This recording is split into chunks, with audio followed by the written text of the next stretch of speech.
কম জমিতে কি করে আমরা বেশি ফলন পাইতে পারি, এর জন্য আমাদের কি কি করণীয় বা করা উচিত, সবকিছু মিলে আমরা এই অনেকগুলো ধান নিয়ে এখানে দেখলাম, কিছু মানে এই ছড়া গণনা করা হইলো, সবকিছু মিলে হীরা ধানের বিকল্প কিছু নাই, এটাই হলো সর্বোপরি। চলতি বোরো মৌসুমে বরিশালের গৌরনদী উপজেলার কৃষকদের মাঝে হাইব্রিডে বিপ্লব এনেছে বাংলাদেশের সবচেয়ে মোটা জাতের হীরা ৬ ধান। অন্যান্য জাতের তুলনায় চাষিরা রোগ ও পোকার আক্রমণবিহীন হীরা ৬ জাতের হাইব্রিড ধান চাষ করে বাম্পার ফলন পেয়েছেন। ২১ এপ্রিল বিকেলে গৌরনদী উপজেলার পিঙ্গলাকাটি মিশনপাড়ায় অনুষ্ঠিত হীরা ধানের মেগা মাঠ দিবসের আলোচনা সভায় স্থানীয় কৃষক শওকত আকন জানিয়েছেন, তিনি তার ৬০ শতক জমিতে হীরা ৬ জাতের বোরো ধান চাষ করে এবার বাম্পার ফলন পেয়েছে। আগামীতেও তিনি এ জাতের ধান চাষ করবেন। এবছর কিছু ধান লাগাইছি, প্রত্যেক বছরে লাগাইছি। এবছর আমি 11 লাগাইছি হীরা ৬। বাংলা দিলে ধান যা হয়েছে আজকে গাইতে গেছে বদলাই, তখন বলে ধানটা কি দেন, তাহলে এটা হীরা ৬। তাহলে হীরা ৬ ধানটা তো হয়েছে তুমি মনে নিচে হইবে না, আমরা চাষবাস যারা করেন বাজে ধান না করিয়া এইটাই করলে ভালো হইবে। সুপ্রিম সিড কোম্পানির আয়োজনে হীরা ধানের মেগা মাঠ দিবসে স্থানীয় কৃষক আব্দুল আজিজ মির্জার সভাপতিত্বে প্রধান অতিথির বক্তব্যে কোম্পানির জোনাল ম্যানেজার কৃষিবিদ মশিউর রহমান বলেছেন, প্রায় ৩,৫০০-৪,০০০ মেট্রিক টন হাইব্রিড ধান বিক্রি করি। সারা বাংলাদেশে বিক্রি হয় ৯,০০০ মেট্রিক টন। তার ভিতরে অন্থাৎ শুধু আমাদের কোম্পানিই বেচে, বাকি অনেক অসংখ্য কোম্পানি আছে যারা সবাই মিলে ওইটা বিক্রি করে। আমার দেশের বাড়ি বরিশালে। আমি এই প্রায় ১৩ বছর চাকরি করি এই লাইনে। কৃষি বিষয়ে লেখাপড়া করার পরে আমি বিশ্ববিদ্যালয় থেকে ডিগ্রি নেওয়ার পরে প্রায় ১৩ বছর এখানে চাকরি করছি। তো আমি রিসেন্ট গোপালগঞ্জে আসছি। বর্তমানে এই অংশটা আমার অংশ। আমার বরিশালের মানুষ এসে দেখলাম যে তারা হাইব্রিড ধান করে না, তারা দেশীয় জাতের ধান করে। দিনে দিনে আমাদের জমি কমতেছে না বাড়তেছে? কমতেছে। অথচ আমাদের খাদ্য উৎপাদন বাড়াতে হবে। এটা যদি বাড়াতে হয় তাইলে আমাদের হাইব্রিড ধানের কোনো বিকল্প নেই। আমাদের অতিরিক্ত জনসংখ্যার খাদ্য উৎপাদন করতে হলে অবশ্যই ফলন বাড়াতে হবে। আর এটা ফলন বাড়াতে হলে আমাদের এমন জাতের ধান লাগবে যেটা থেকে আমরা সর্বোচ্চ ফলন পাই। হীরা ধান কেন সেরা?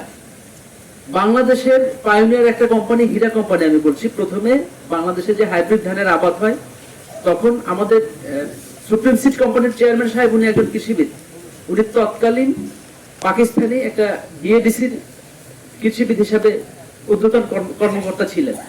দেশ স্বাধীন হওয়ার পরে যখন হাহাকার, মানুষের খাবারের সংকট, তখন উনি চিন্তা করলেন যে আমি কৃষিবিদ, আমার জায়গা থেকে আমি আমার দেশীয় কৃষকদের জন্য কি করতে পারি। এই চিন্তাধারা থেকে উনি সুপ্রিম সিড কোম্পানি প্রতিষ্ঠা করে। তখন টেকনোলজি বাংলাদেশে এত ভালো ছিল না। চায়না থেকে, অন্যান্য দেশ থেকে আমরা আমদানি করে, ভিয়েতনাম থেকে আমদানি করে আপনাদের কাছে বীজ সরবরাহ করতো। আমাদের চেয়ারম্যান স্যার, আমরা তো একত্রে অনেক লোক বসতে পারছি, আর উনি কৃষকের বাড়ি বাড়ি গিয়ে চাষাবাদ পদ্ধতি শিখাইছে, কৃষককে শিখে উদ্বুদ্ধ করছে। আজকে দেখেন বাংলাদেশের খাদ্য স্বয়ংসম্পূর্ণ। এটা প্রধান অবদান কৃষি মন্ত্রণালয় যদি জিজ্ঞাসা করেন সুপ্রিম সিড কোম্পানির চেয়ারম্যান মাসুম সাহেবের কথা বলবে। উনি নতুন নতুন টেকনোলজি আনছে। কি টেকনোলজি আনছে? আমরা চায়না থেকে ধান আমদানি করি, আমরা ধানটা উৎপাদন করি, আমাদের ফলন ভালো হয়। 1 বছর, 2 বছর, 3 বছর, একটা সময় গিয়ে দেখা যায় যে হঠাৎ করে একটা রোগে বা অন্য কোনো কারণে আমরা ধস নামে, আমার কৃষকরা ক্ষতিগ্রস্ত হয়। দ্বিতীয় হয় কি, চায়না থেকে আমদানি করা ধানগুলোতে মূল সমস্যা হচ্ছে ধান আঠালো। চায়নারা কাঠে দিয়ে ভাত খায়, আমাদের মতো হাত দিয়ে খায় না। ওরা 3 বেলা বা 4 বেলা রান্না করে, ওরা কিন্তু 1 বেলা রান্না করে 3 বেলা খায় না। এই যে প্রযুক্তি, সুপ্রিম সিড কোম্পানি চায়না থেকে মাদার প্লান্ট আনে, এই প্রযুক্তিতে সে চিন্তা করছে আমাদের চেয়ারম্যান স্যার যে আমরা চায়না থেকে ধান আনে, আমি কৃষকরা ভাত খেতে পারে না, তারা তো রান্না করে 3 বেলা করে না, 1 বেলা রান্না করে, তাহলে তারা ভাত খেতে পারে। দেশীয় আবহাওয়ায়, দেশীয় প্রযুক্তিতে কিভাবে বেশি ফলন দেওয়া যায়, এরকম একটা জাত আমাদের দরকার। এই চিন্তাধারা থেকে উনি গবেষণা করে আমাদের রিসার্চ অ্যান্ড ডেভেলপমেন্ট সেন্টার আছে ময়মনসিংহ 30 সালে। দেশীয় পদ্ধতিতে, দেশীয় প্রযুক্তিতে চায়নার মাদার প্লান্টের সাথে ক্রস করে যে জাতটা উৎপাদন করে, নতুন জাত, এই জাতটার কিছু আলাদা বৈশিষ্ট্য হয়ে যায়। কিরকম? আমাদের ভাত আঠালো হয় না। আপনারা যারা বলছেন হাইব্রিড ধানের ভাত খেতে আঠালো, তাদের উদ্দেশ্যে আমি বলি, হীরা ধানের ভাত খাবেন, হীরা ধানের ভাত আঠালো হয় না। যদি অনেক বছর আগে খেয়ে থাকেন তখন আঠালো হয়েছে, তার থেকে এখন অনেক ঝরঝরা। নাম্বার 2, এই ধানটা আপনি ফলন পাবেন দেশীয় জাতের থেকে 20% বেশি হচ্ছে হাইব্রিডের ধর্ম। এটা ফলন দিতে হবে, এটা হলে হাইব্রিড হবে। এইটার ফলন 30% পর্যন্ত বেশি হয়। তার মানে কি, আমি 1 শতকে 1 মনের বেশি ধান পাই। আপনি দেখেন অনেক জাতের ধান আছে, আপনারা গুনে দেখবেন 306টা বা 309টা, 320টা একটা শীষে ধান, পুষ্ট ধান, চিটা নাই। এরকম ধান আপনি খুঁজে পাবেন না। আপনারা কৃষক, আপনারা আমার চেয়ে অনেক অভিজ্ঞ, অনেকের ছেলের মতো আমি, আপনাদের অভিজ্ঞতা অনেক বেশি। আপনারা যদি নিজের মনে একবার প্রশ্ন করেন যে আমরা আসলে হীরা 6 ধান কেন করব, উত্তরটা আপনারা পেয়ে যাবেন। 3 নম্বরে হচ্ছে হীরা ধানের খোসা পাতলা। খোসা পাতলা হওয়াতে এই ধানটা আপনারা যখন জাগ দেন, ভিজানো লাগে কিন্তু কম, খেয়াল করছেন? অন্য জাতের তুলনায় কম ভিজানো লাগে না। আরেকটা হচ্ছে খোসা পাতলা থাকার কারণে 100 মণ ধান, হীরা ধান যদি ভাঙান 73.33 মানে 73 মণ চাল পাবেন। 100 মণ ধান ভাঙালে 73 মণের বেশি চাল পাবেন। এটা কিন্তু আমার পরীক্ষা না, আমার কোম্পানিরও না। বাংলাদেশ ধান গবেষণা ইনস্টিটিউট আছে না, সারা বাংলাদেশ যারা গবেষণা করে তারা এটা হিসাব করে বের করছে। হীরা ধানের মেগা মাঠ দিবসে বিশেষ অতিথির বক্তব্যে গৌরনদী উপজেলা উপসহকারী কৃষি কর্মকর্তা অনিতা মজুমদার বলেছেন, যখন ওষুধ দিতে যাবেন তখন দেখবেন আপনি শাড়িতে দাঁড়াই ওষুধ দিয়ে বসেন, ঠিক আছে? আগাছানি রেখে দেবেন তখনও দেখবেন আপনার সুবিধা, কত রকম সুবিধা।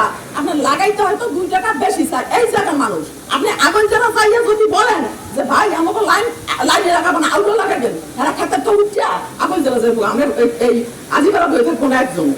আপনি যদি বয়ে রাখতে পারেন একদম, সেদিন আমাকে বললেন গ্রাম পটাশ আর 20 গ্রাম 10টা এর দিয়া ভালো মতো গোলাই তুইব, রেশিও কিন্তু ঠিক রাখতেইব, তারপর স্প্রে করে দিলে এই বিএলবি রোগটা হবে না। কোম্পানির রিজিওনাল ম্যানেজার কৃষিবিদ আসাদুল আলমের সঞ্চালনায় স্থানীয় পরিবেশক দুলাল রায় তার বক্তব্যে বলেছেন, আমরা চাষিরা অনেক সময় বলি ধান লাগাই আমাদের লস হয়েছে।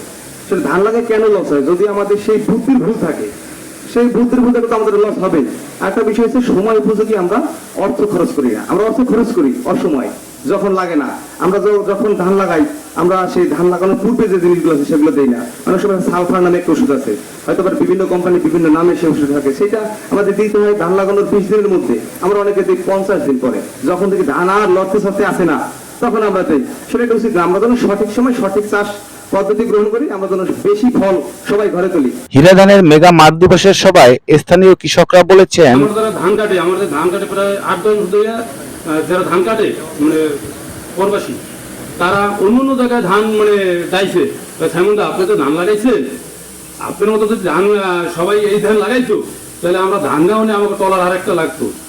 একটা জিনিস স্পষ্ট যে কম জমিতে কি করে আমরা বেশি ফলন পাইতে পারি, এর জন্য আমাদের কি কি করণীয় বা করা উচিত, সবকিছু মিলে আমরা এই অনেকগুলো ধান নিয়ে এখানে দেখলাম, কিছু মানে এই ছড়া গণনা করা হইলো। সবকিছু মিলে হীরা ধানের বিকল্প কিছু নাই, এটাই হলো সর্বোপরি।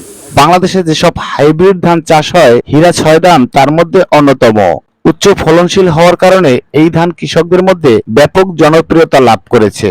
স্মার্ট সংবাদ, নিউজ ডেস্ক।